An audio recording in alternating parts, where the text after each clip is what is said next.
Connaissez-vous la légende des 3 singes de la sagesse? L'un se couvre les oreilles et n'entend pas le mal. Un autre se couvre les yeux ne voyant pas le mal. Tandis qu'encore un se cache la bouche ne disant pas le mal. Vous connaissez sûrement cette légende, mais je vous ai mytho au début, enfin il y en a plutôt un qui est tout le temps oublié. Puisqu'au Japon le chiffre 4 porte malheur, Réfamista ceux qui l'ont, c'est le 4e et le dernier qui lui croise les bras ne faisant pas le mal. Si t'as kiffé cette partie, reste parce que tu vas aimer le reste. Ok l'équipe, j'espère que ça va pour toi. J'espère que ça va pour vous. Je parlais du démon ténèbres et des symboliques qui pirouettent autour de lui parce que beaucoup de gens n'ont rien compris à cette partie en enfer de l'arc des assassins internationaux de Chainsaw Man. Alors je vais essayer de vous l'expliquer le mieux possible, cette figure cryptique de Chainsaw Man. Arrivée impactante, pleine de sens. Avant tout, remettons les choses dans leur contexte. Les démons dans l'univers de Chainsaw Man sont basés sur des concepts, et la peur des gens envers ce concept est équivalent à la puissance du démon. En gros, petit exemple, le démon tomate sera ultra faible parce que peu de gens ont peur des tomates, à part ceux qui souffrent de carpophobie, tandis que le démon arme sera surpuissant, parce que je pense qu'on est d'accord, tout le monde a peur de se prendre une balle. Alors le démon ténèbres, j'imagine même pas. On verra ça après, je vous expliquerai pourquoi. Pour ce qui est de l'arc, dans celui-ci, c'est totalement le bordel, et ça l'est encore plus dès le moment qu'il planera sur les personnages en arrivant en enfer. Avant même son apparition, il nous est dit qu'il existe des démons qui n'ont jamais connu la mort, ne serait-ce qu'une fois, et les plus concernés se pissent dessus, entre l'autre, Pinksti là, qui demande l'autorisation de se suicider à Quangxi, tellement elle les chocotte, et qu'elle ne veut pas le confronter, et Power et l'ange qui transpire. Rien ne va, et tout nous dit que ça ne va pas aller mieux. Parce qu'avec son apparition, son arrivée, le démon ténèbres impose le ton, une composition pleine de sens. L'arrivée du démon ténèbres est stupéfiante, avec une sublime page pleine de sens. Il y a des astronautes ou cosmonautes, ça dépend de certaines nations, coupés en deux qui prient posés par terre, comme ça, sortis de nulle part. Personne ne sait pourquoi, à part moi je suis un génie, et je vais vous l'expliquer. À mon avis, cette page comporte plusieurs significations. Déjà, pour ce qui est des astronautes, ce sont les personnes, les émissaires de l'humanité dans l'espace, les plus proches du noir absolu, car ils sont envoyés dans le vide spatial. Alors, les couper en deux signifie qu'ils ne peuvent et ne pourront définitivement jamais rien faire face à cette noirceur éternelle, dans laquelle ils flottent et résident. Et leur signe de prière est la seule chose qu'ils peuvent faire, car dans les moments de désespoir les plus terribles, il ne reste plus qu'à prier Dieu en ayant espoir qu'il nous sort de là et nous sauve.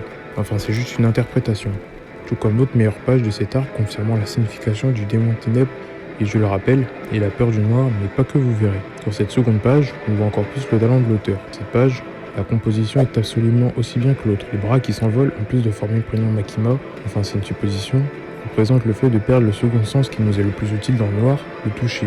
Vous savez qu'on est là à tapoter partout le soir en cherchant l'interrupteur, et bien là le démon ténèbres te retire le seul espoir que tu as lorsque tu es plongé dans le noir, pour les faire sombrer encore plus. Alors après nous avoir fait perdre la vue dans le noir le plus total et retirer leurs bras, il ne va pas s'arrêter là, croyez-moi. Mais avant ça, parlons plus du protagoniste de cette vidéo, le démon ténèbres. Les symboliques du démon ténèbres. Est-ce que vous vous souvenez de quand je parlais de la puissance et de la peur liée au démon ténèbres?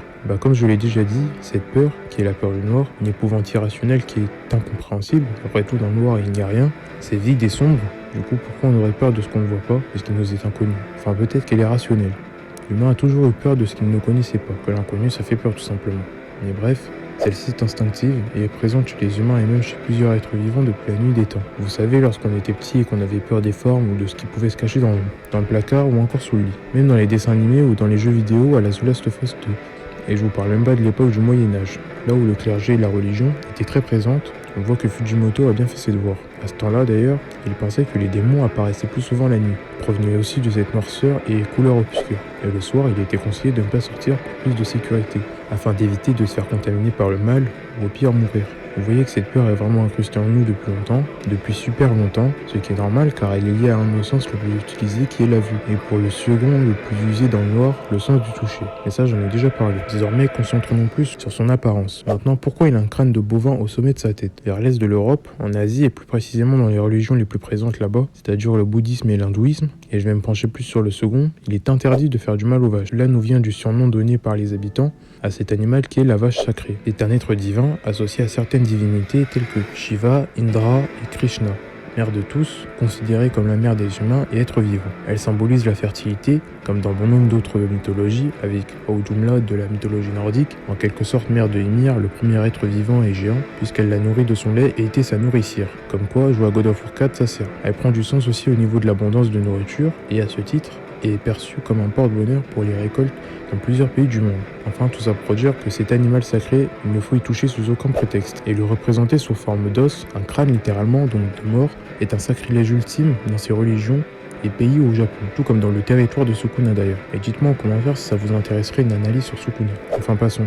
Fujimoto est très malin, et puisqu'on est déjà sur la voie des animaux, parlons-en d'autres. À son apparition, il y a une petite grenouille qui surgit et qui s'apparenterait à la mythologie égyptienne. Même si j'aurais pu parler du fait que les grenouilles croissent la nuit, mais je pense plus que c'est pour leur survie auprès de prédateurs et s'accoupler, et on s'en fout. Dans la mythologie égyptienne, comme je le disais, Kiku est un membre à tête de grenouille, l'Ogdad hermopolitaine, qui est en gros un groupe en rapport avec la naissance et l'origine profonde de la vie.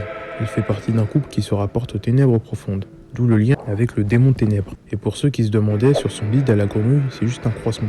Pour en revenir à son apparence, en dessous de ce crâne d'animal, il y a plein de têtes dégueulasses enchevêtrées les unes sur les autres. Et ceci représente en fait les singes de la sagesse mais inversés. Vous vous souvenez au début de la vidéo lorsque je parlais de ces macaques, Fujimoto il a tout simplement inversé le tout en les remplaçant par des têtes humaines. La première entend évidemment le mal, tandis que dans la légende, les singes se couvrent les oreilles.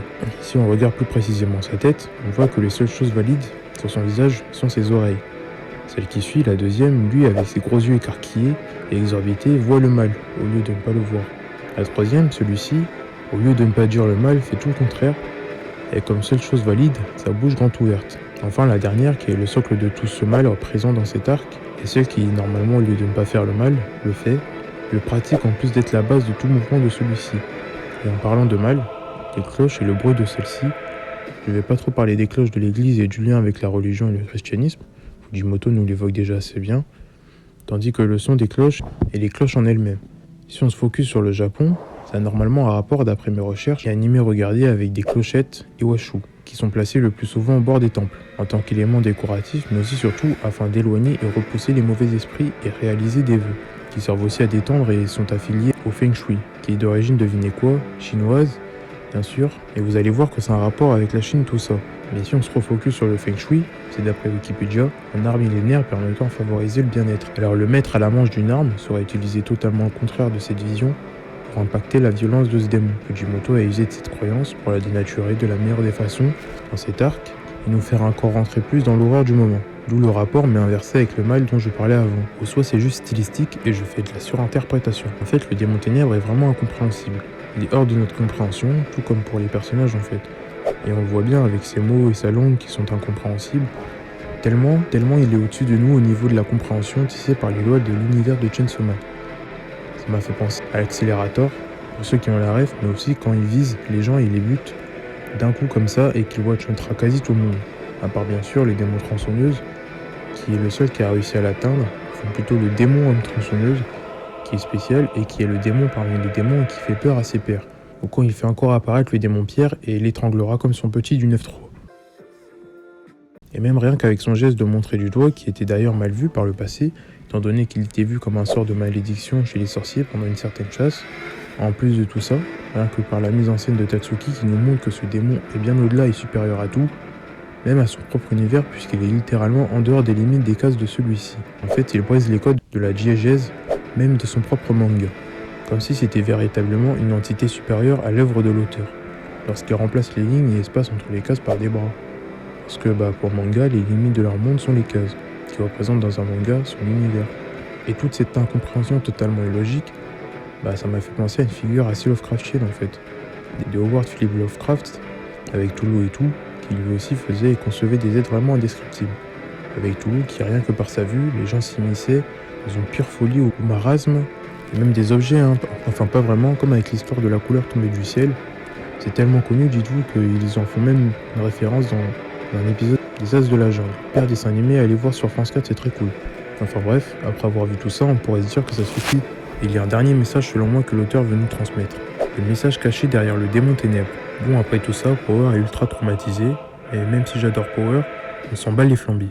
Concentrons-nous sur le sous-texte de cette partie en enfer. En fait, je pense que Tatsuki Fujimoto veut et nous parle même de l'obscurantisme, qui est le fait de limiter et s'opposer à la diffusion du savoir dans n'importe quel domaine. Et ici, puisqu'on parle du manga, c'est un médium qui peut se faire censurer par ceci.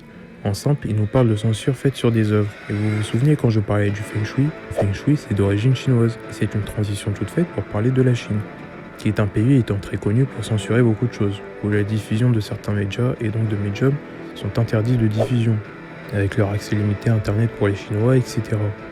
Et depuis le début de cet arc, la plus grande nation avec le plus de personnages sont évidemment chinoises.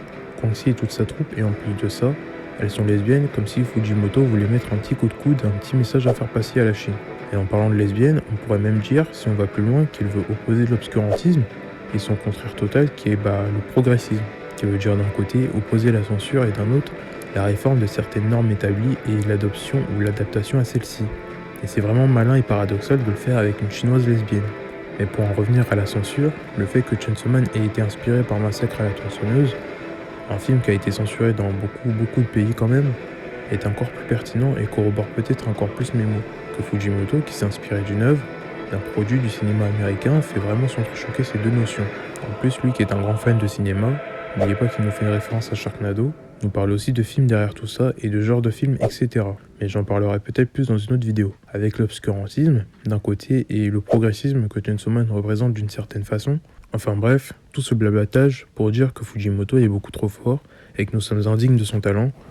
Non, je déconne, mais il a vraiment cherché à faire passer des choses et nous apprendre des choses subtilement en fait. Bon, passons à la conclusion.